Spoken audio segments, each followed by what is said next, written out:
omi kò sí ní rárá. A ṣe ń ṣe kákínnílẹ̀ láti nǹkan bíi 30 years tó ti bí èmi. Àbúròjò bá bẹ̀rẹ̀ báyìí là ń rí omi ọ̀fẹ́ lò. Tí a bá dá ẹ̀sìkò ẹ̀rùn báyìí, ẹni bá lówó lọ ń lo omi o. Okay, Idun, a 34-year-old mother of two in Asha, Yewa North local government area of Ogun State, would wake as early as 3 a.m. daily searching for water for her family use. She often scrambles all the trenches dug by the men in the community to see if any would have sprung out water during the dead of the night. Kódà ìyá omi ó dẹ̀ ń jẹ wá gidigidi. Òru ní dédé aago 3 sí aago 2 láti máa ń lọ sí lódò. A ò dẹ̀ rómi. Kódà a máa da gbogbo ọkọ̀ kiri títí ilẹ̀ fi máa mọ́ bá wa ní dédé aago 2. La máa fọ́ gbogbo pakọ̀ kiri láyégẹ̀jọ. A ò ní rómi mọ́. Tá a bá délé a ò ní rómi fún ṣẹ̀kọ. A ò ní rómi fún fọwọ́. A ò ní rómi fún wẹ̀ fáwọn ọmọ. A ò ní rómi fún fọ àwọn aṣọ wa. But most times, Idun returns home without water, and when she is lucky to scoop a small amount, it is usually unclean. She usually purifies the brown-colored water with potassium alum. Kódà àtúwá padà sí lódò yẹn lọ́sàn-án ní dédé aago 1 ọ̀sán dédé aago 2 ọ̀sán a tún máa padà lọ a tún máa lọ da gbogbo àwọn ọkọ̀ yẹn. A sá máa jókòó a máa dẹ̀sùn a máa wọkọ̀ a máa ré tẹ́ tá a bá rí kan a máa gbé wọlé a dẹ̀ máa wẹ̀ a dẹ̀ máa fọṣọ a máa ṣẹ̀kọ́ ń bẹ̀.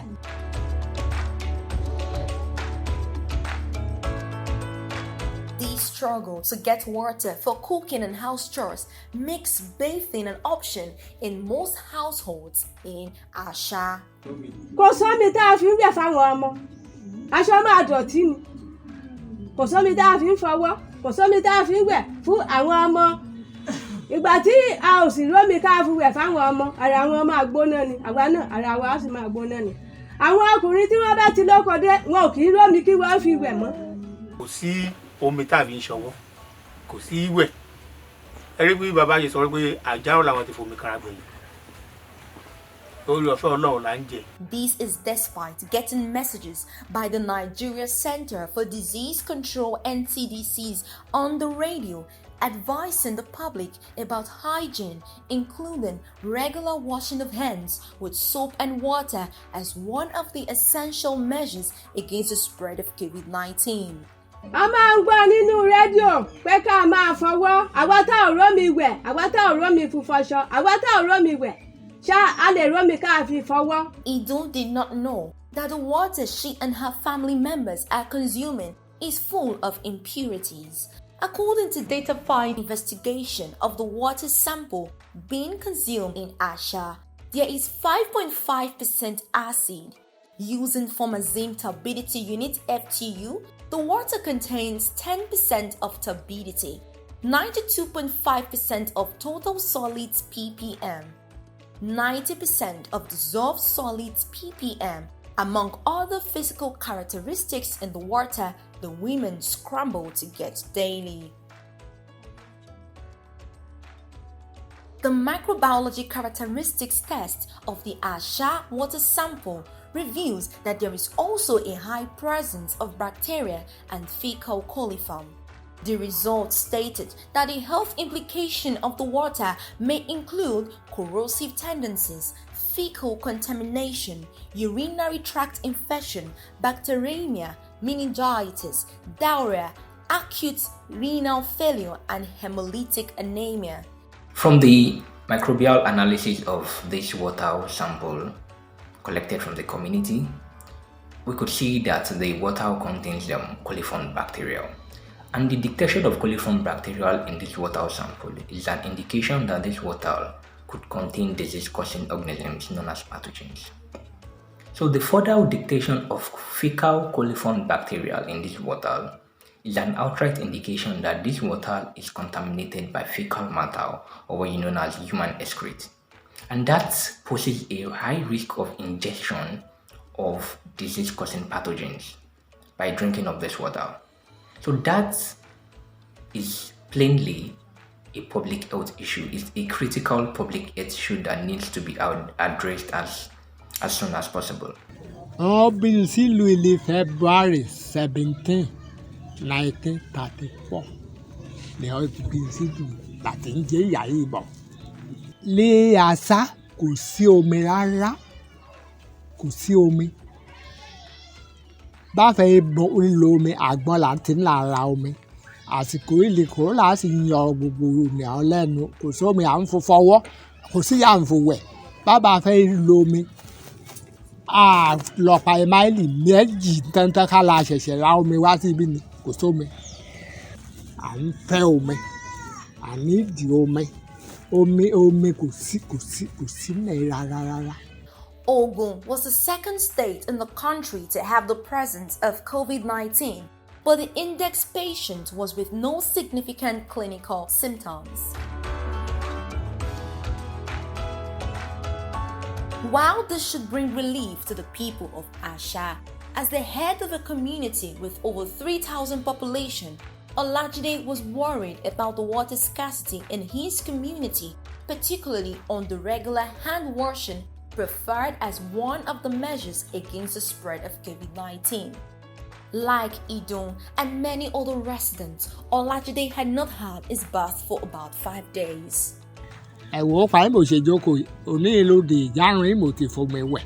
Àkókò ẹ̀yìn bá ṣẹ̀ṣẹ̀ rómi káwẹ̀ láàárọ̀. Lẹ́mọ̀ bí kì í ṣe ọlá Ọlọ́run. Púpọ̀ lẹ̀ ti kú nípa olómi lílu. Ìjárun mo ti wẹ̀.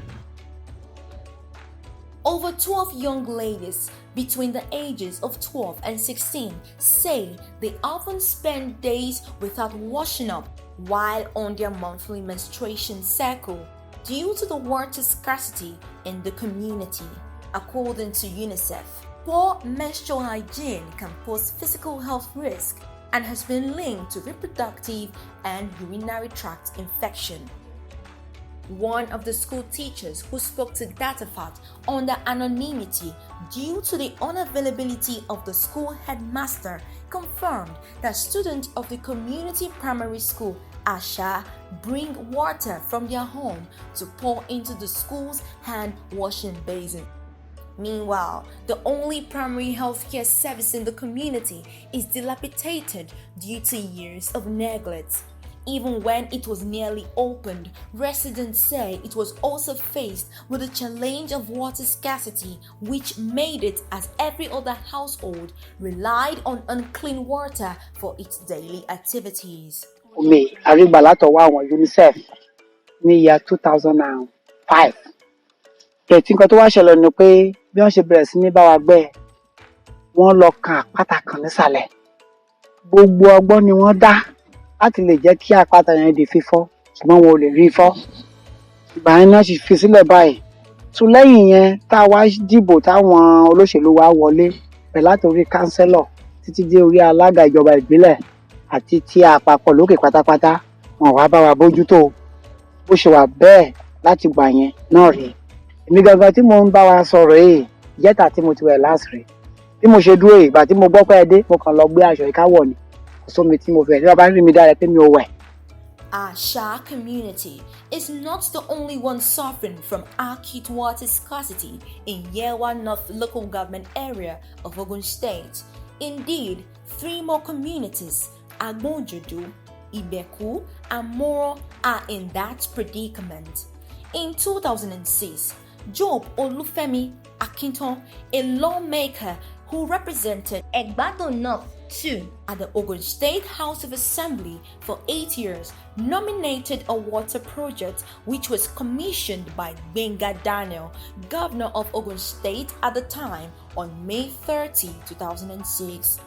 Èyí tí ìjọba ṣe fún wa ìjọba àná àwọn náà ṣe yẹn wọ́n ṣe fún wa kò pẹ́ tí wọ́n ṣe fún wa ó kọṣẹ́lẹ̀ àwọn tí tó tún wọlé tó wà lọ́dún yìí gan wọ́n tún dìde wọ́n ní wọ́n fẹ́ tún ṣe wọ́n ló fẹ́ máa lo agbára oòrùn kó má lo ná wọ́n wá síbẹ̀ wọ́n wá tún wọ́n kó wọ́n gbé sólà síbẹ̀ òjò tó kọ́kọ́ rọ̀ lọ́dún yìí atẹ́gùn ó gbé kinní sólà yẹn ó fẹ́ dànù wáyà sólà yẹn já kọ̀ǹtráktọ̀ tó wá ṣe aránṣẹ́ sí kò padà wá ṣe kinní ẹ̀ ó wà ń bẹ̀ báyìí níbi tó ṣubú sí ń bẹ̀ omi ibẹ̀ yẹn ò function ká ní wọ́n tó kinní iná olóòrùn yẹn ṣe ni omi ìbá máa jáde omi ń jẹ wá ní yàmbí yìí gan ẹni tí ò bá lówó lọ́wọ́ kò lè lómi àbúrójò bá bẹ̀rẹ̀ báyìí là ń rí omi ọ̀fẹ́ lò tí a bá dá ẹ̀sìkò ẹ̀rùn báyìí ẹni bá lówó lọ́ ń lomi o. But lying fallow directly in front of the house of Bale Ibeku is the abandoned borehole project alleged to have been initiated in 2018 by Odunto Atanda Razak, also a lawmaker who represented Egbado North 2 in the State 8 Assembly from 2015 to 2019. tó níṣẹ́ gangan tó wà word contract àríra báyìí so èmi kàn ní mo kàn wálé mo kàn rí pọ́n bẹ̀rẹ̀ iṣẹ́ ni mo dà ń bèrè pé báwo náà ṣe máa ṣiṣẹ́ tí wọ́n ò ní jẹ́ kí n mọ̀ká ni mo mọ̀ níbi nìjẹ́ kán gbé sí ibi tí wọ́n gbé sí yẹn torí àìmọye náà ipò kan nìyẹn ṣe rí pé bẹ́ẹ̀ dúdú ìtàwọn Ògùn Ọ̀ṣun wá ṣe ń gbà yẹn nìyẹn òun náà tó nìyẹn lọ́hùn yẹn ṣe bẹ́ẹ̀ rí kíní hand pump tẹ́ran wá yẹn ìtàwọn ọ̀gọ̀ọ̀gọ̀ ẹ̀tọ́ wá ṣe nìyẹn. The situation remains the same, while the community members, just like in Asha, go far distances to get water from dug trenches. Kò sí àwọn omi tá a mu lábá pera wa lábá gbé ọ̀pọ̀ ẹ̀fọ́ àwọn obìnrin ló ń pọnmi inú ẹ̀ lọ sáàrin ìlú wà náà tá a wà ń bí àwọn kódà mo ti wá pọnmi bí láàárọ̀. Nígbà tí a gbọ́ ti pé ká máa fọwọ́ ó ti kòrónà pé ó jẹ́ dandan pé a gbọ́dọ̀ lóòrèkóòrè ṣùgbọ́n nígbà tí yóò sómi ẹ̀kan manage pé ìwọ̀nba yìí tá a bá rí náà so tá a bá fẹ́ wẹ̀ gẹ́gẹ́ bí àṣẹ ìjọba àwa ọṣẹ àti fọwọ́ wa so kò sí nǹkan kan tí gọ́fìmẹ̀ntì fún wa pé bóyá ilé yìí ò ẹ máa lò tàbí nǹkan kan. In all the 4 visited communities, only Mora has a running water project provided through the Zonal Intervention Fund. The Z project, which was nominated by Tolu Odebiyi, the senator representing Ogun West Senatorial District at the Nigerian Senate, was executed under Border Communities Development Agency BCDA 2020 project. So, ìgbà tó yá, wọ́n lọ sékòó, wọ́n mú omi yẹn lọ sí lab, wọ́n rí pé ìgbẹ́ wà nínú omi yẹn. Ìgbà tí wọ́n dictate pé ìgbẹ́ wà nínú omi yẹn wá wò pé tó omi tó àwọn èèyàn tá mú níbí ìgbẹ́ pọ̀ nínú rẹ̀ so pé àfi kí gbogbo ìrànlọ́ tí Ọlọ́run bá lè sí fáwọn àfi káwọn ṣe àdé wọ́n ṣe survey ọ̀nà méjì ni wọ́n ṣe survey wọ́n mú pọ́ìntì B wọ́n dẹ̀ mú pọ́ìntì ọ̀hún bọ̀tì B ló lómi jù ìgbà tí sẹ́yìn kọ́ ti ń tẹ̀síwájú pọ́ìntì tí wọ́n mú níbẹ̀ yẹn pọ́ìntì yẹn ó collapse nígbà tí sẹ́yìn tó ń lọ tó pọ́ìntì míì tí wọ́n mú òun náà ní ilé tó fún tí ó mú omi jáde lọ́wọ́lọ́wọ́ tí a wà yìí. However, across the community, data-fights check revealed that these communities do not have much problem accessing water during the rainy season.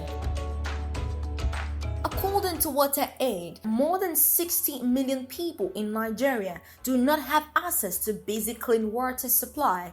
12 million lack decent toilets, and 167 million lack hand-washing facilities with soap and water close to home. It's predicted that with the current climate scenario, water scarcity will displace between 24 million to 700 million people by 2030.